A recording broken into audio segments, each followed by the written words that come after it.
Bienvenidas y bienvenidos a Noticias desde Lilliput. Lado B. ¿Qué tal? ¿Cómo les va? Bienvenidos y bienvenidas a este momento que llamamos Lado B del 10º episodio de Noticias desde Lilliput. Son dos lados, como las dos caras de una moneda. No hay una mejor o una peor. En una hay un tipo de información y en la otra cara de la moneda otro tipo de información. Mi nombre es Andrés Lagota y entonces aquí leemos el libro de los viajes de Gulliver de Jonathan Swift. Los viajes de Gulliver a varias remotas naciones del mundo. Un libro de Jonathan Swift. La parte segunda, Viaje a Brobdingnag, el capítulo 2. Descripción de la hija del agricultor. El autor es llevado a un mercado y después a la metrópoli. Detalles de su viaje. Mi ama tenía una hija de 9 años, criatura bastante despierta para su edad, hábil con la aguja y diestra en vestir a su muñeco bebé. Su madre y ella idearon prepararme una cuna del bebé para la noche. Alojaron la cuna en un cajoncito de un armario y lo pusieron en un estante colgado por miedo a las ratas. Esa fue mi cama durante todo el tiempo que estuve con esa gente, aunque poco a poco la fueron haciendo más cómoda a medida que aprendía yo su lengua y les hacía saber qué necesitaba. La niña era tan mañosa que después de quitarme yo la ropa delante de ella un par de veces, fue capaz de vestirme y desvestirme, aunque yo nunca quise delegar en ella tal molestia si me dejaba que lo hiciera por mí mismo. Me hizo 7 camisas y alguna otra prenda interior con la tela más fina que pudo encontrar, que de todas maneras resultaba más vasta que la arpillera, y me las lavaba constantemente con sus propias manos. Era asimismo mi profesora, y me enseñaba la lengua de ellos. Cuando yo señalaba una cosa, ella me decía su nombre, de manera que en pocos días fui capaz de pedir lo que se me ocurriera. Era muy buena, y no tenía más de 40 pies de estatura, ya que era un poco baja para su edad. Me puso de nombre Gildrig, que la familia utilizó, y después todo el reino. Significa lo que los latinos llaman nanunculus, los italianos ummoselentino y los ingleses maninkin. A ella debo principalmente mi preservación en ese país. Nunca nos separamos mientras estuve allí. Yo la llamaba mi Glamdalclich, o pequeña niñera, y pecaría de desagrado si no hiciese aquí honrosa mención de sus cuidados y su afecto hacia mí, que fervientemente desearía que estuviese a mi alcance responder como se merecen, en vez de ser el inocente pero desgraciado instrumento de su desgracia, como tengo sobradas razones para temer. Ahora empezó a conocerse y comentarse en la vecindad que mi amo había encontrado un extraño animal en el campo del tamaño de un splacnuk, pero exactamente igual en hechura al ser humano, al que imitaba a sí mismo en todas sus acciones. Parecía hablar una lengua propia, había aprendido varias palabras de las de ellos, caminaba erguido sobre 2 patas, era dócil y pacífico, acudía cuando se le llamaba, hacía lo que se le decía, tenía las extremidades más finas del mundo y la piel más blanca que la hija de 3 años de un noble. Otro campesino que vivía cerca y que era muy amigo de mi amo, vino de visita con intención de comprobar la verdad de estos rumores. Me sacaron inmediatamente y me pusieron encima de la mesa, donde paseé como me ordenaron, saqué el sable, lo enfundé otra vez, hice una reverencia al invitado de mi amo, le pregunté en su propia lengua qué tal estaba y le di la bienvenida tal como mi pequeña niñera me había instruido.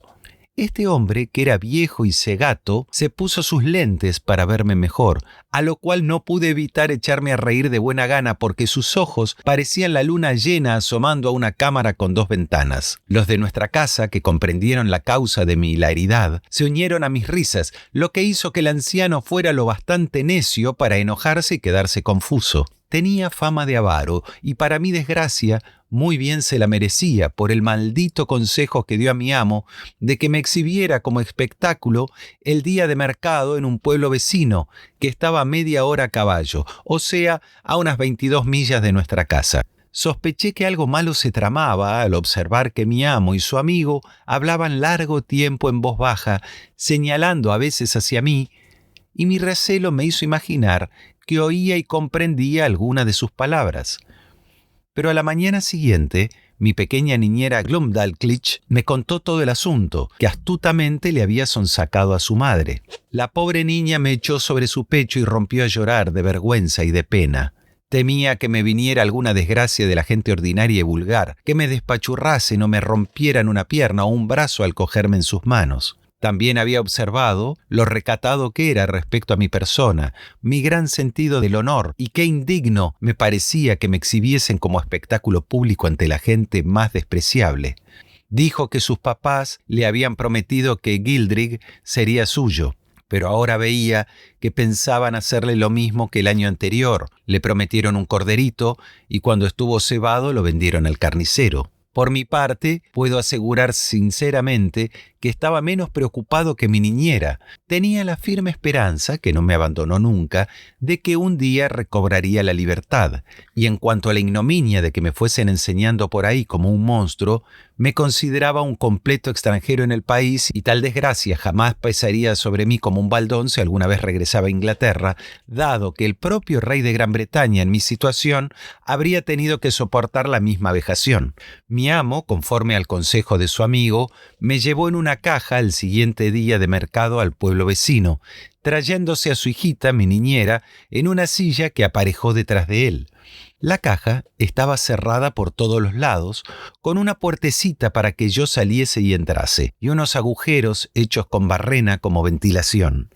La niña había tenido el cuidado de meter en ella la colcha de su bebé para que fuese tumbado en ella. Sin embargo, el viaje me dejó terriblemente molido y deshecho, aunque solo duró media hora, porque cada paso del caballo eran de unos 40 pies y tenía un trote tan alto que su movimiento equivalía al cabeceo de un barco en un temporal, aunque más frecuente. El trayecto fue algo más largo que de Londres a St. Albans. Mi amo descabalgó en la posada que solía frecuentar y tras intercambiar unas palabras con el posadero y hacer los preparativos necesarios, contrató al Gultrud, un pregonero, para que anunciase por el pueblo la exhibición de un extraño ser en la posada de El Águila Verde, más pequeño que un splacnac, animal de ese país de figura muy hermosa de unos 6 pies de largo, semejante en todo al ser humano y capaz de pronunciar varias palabras y ejecutar un centenar de habilidades divertidas. Me dejó encima de una mesa del aposento más grande de la posada, que podía tener unos 300 pies cuadrados. Mi pequeña niñera se subió a un taburete junto a la mesa para cuidar de mí y mandarme lo que tenía que hacer. Mi amo, para evitar aglomeraciones, solo admitiría 30 personas cada vez para verme. Me paseé por la mesa según me ordenó la niña, me hizo preguntas hasta donde sabía ella que podía comprender su lengua y contesté lo más fuerte que pude. Me volví varias veces hacia los asistentes, les presenté mis humildes respetos, les di la bienvenida y utilicé algunas otras expresiones que me habían enseñado. Levanté un dedal lleno de licor que Glumdalclitch me había dado a modo de vaso y bebí a la salud de todos. Saqué el sable e hice con él unos cuantos molinetes a la manera de los esgrimistas de Inglaterra. Mi niñera me dio parte de una paja que blandí como una pica, dado que había aprendido dicho arte en mi juventud. Ese día fui mostrado a 12 grupos y obligado a ejecutar las mismas monerías una y otra vez, de manera que acabé muerto de cansancio y de fastidio, porque los que me habían visto contaron tales prodigios de mí que la gente estuvo a punto de echar abajo la puerta para entrar. Mi amo, por propio interés, no consintió que nadie me tocase excepto mi niñera, y para evitar toda tentación, los bancos alrededor de las mesas se habían colocado a una distancia que me ponía fuera del alcance de todo el mundo. Sin embargo, un desdichado escolar me disparó una avellana directamente a la cabeza y no me dio por poco. Si me llega a dar con la fuerza que traía, infaliblemente me habrían saltado los sesos, porque era casi tan grande como una calabaza. Pero tuve la satisfacción de ver cómo recibía una buena funda y era expulsado del aposento. Mi amo hizo público anuncio de que me volvería a exhibir el próximo día de mercado y entre tanto preparó un vehículo más cómodo para mí. tenía sobradas razones para hacerlo, porque yo estaba tan cansado del primer viaje y de divertir a los asistentes durante 8 horas seguidas que las piernas apenas podían tenerme en pie, ni era capaz de decir alguna palabra. Tardé por lo menos 3 días en recobrar fuerzas, y para que no pudiese tener descanso en casa, todos los caballeros de los alrededores, hasta 100 millas a la redonda, al saber de mi popularidad, acudieron a casa de mi amo para verme. No había menos de 30 señores con sus esposas e hijos, porque la comarca es muy populosa, y mi amo exigía que la habitación estuviese llena cada vez que me enseñaba en casa, aunque se tratase de una sola familia, de manera que durante cierto tiempo tuve muy poco descanso entre semanas, salvo los miércoles, que es su día festivo, aunque no era llevado al pueblo. Mi amo, al ver lo rentable que podía serle, decidió llevarme a las ciudades más importantes del reino. Así que tras proveerse de todo lo necesario para un largo viaje, arregló los asuntos de casa y el 17 de agosto de 1703, a los 2 meses más o menos de mi llegada, se despidió de su mujer y partimos hacia la metrópoli, situada casi en el centro del imperio, a unas 3.000 millas de nuestra casa, con su hija Glendalclitch detrás. Ella me llevaba en su regazo en una caja atada a su cintura. La niña la había forrado por todos los lados con la tela más suave que había podido encontrar. La había acolchado bien debajo y amueblado con una camita de su bebé. Me proveyó de ropa blanca y otras cosas necesarias y la hizo lo más cómoda que pudo. No llevábamos otra compañía que un mozo de la casa que cabalgaba detrás de nosotros con el equipaje. El propósito de mi señor era exhibirme en todos los pueblos por los que pasábamos, apartándonos del camino real entre 50 a 100 millas para visitar cualquier pueblo o residencia de personas de calidad donde esperase tener clientela. Hicimos cómodos trayectos de no más de 140 o 150 millas al día, porque Glendalclitch, al fin de ahorrarme fatigas, se quejaba de que le cansaba el trote del caballo. A menudo me sacaba de la caja, a petición mía, para que me diese el aire y enseñarme el paisaje, aunque siempre sujetándome con un cordel que tenía atado. Cruzamos 5 o 6 ríos bastante más anchos y profundos que el Nilo o el Ganges, y apenas si había algún pequeño arroyo como el Támesis a su paso por el puente de Londres.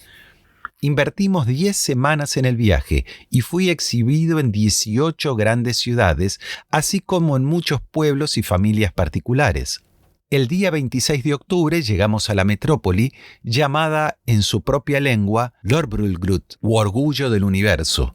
Mi amo tomó alojamiento en la principal calle de la ciudad, no lejos del Palacio Real, y puso carteles, como era costumbre suya, en los que se contenía una descripción exacta de mi persona y mis habilidades. Alquiló un amplio aposento de 300 o 400 pies cuadrados, lo proveyó de una mesa de 60 pies de diámetro, encima de la cual debía actuar yo, y le puso un cerco alrededor a 3 pies del borde, y tan alto como yo para impedir que me cayera. Fui exhibido 10 veces al día para maravilla y satisfacción de toda la gente. Ahora hablaba yo su lengua medianamente bien y comprendía cada palabra que me decían.